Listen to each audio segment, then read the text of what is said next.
Hi there, my groovy friends. It's Rusty Hippie Beetle here. Thought I'd take you a tour on the car. And here it is in all of its glory.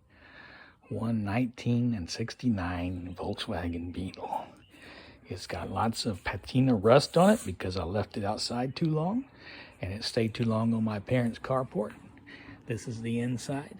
I stripped off the plastic or rubber or whatever it was, uncool dashboard. There's my new Hippie toolbox. This is the back seat. It's not very pretty, but it works. This is the car. This is the back end. Isn't it far out? And yes, it does have a 1969 Alabama license plate, but it did start out life living in Alabama. So how about that? So here's the car in all of its glory with all of its pretty little flowers. And this front end, this side, is a bit lower than the other side. And you know why that is? It's because I put on a 2.5-inch drop spindle on this side. See? You can tell right there. Here's the car, here it is. Here is the engine. Now, I just installed this engine a little over a year ago. Actually, going on 2 in October.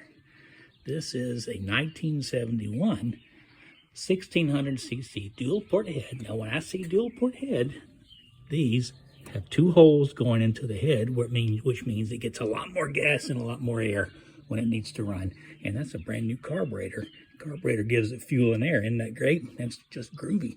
And this is it. It runs very well, although it does need some extra tuning. And there's the exhaust, my fancy dual exhaust, which makes a nice rumble, but it's not too bad. It's not obnoxious.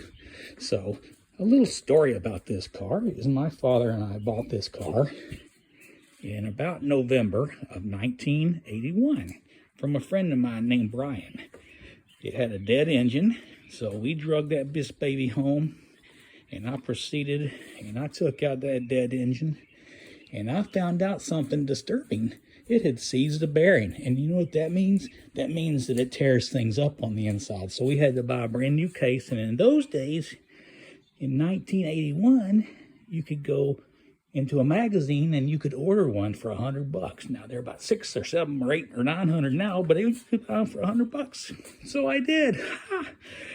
And the crank was turned and it was fixed, and we bought new pistons and cylinders and cleaned it up, and I put it in, and my old man, he drove it for a while until one fateful day on May 3rd, 1983, when sadly he got hit from behind.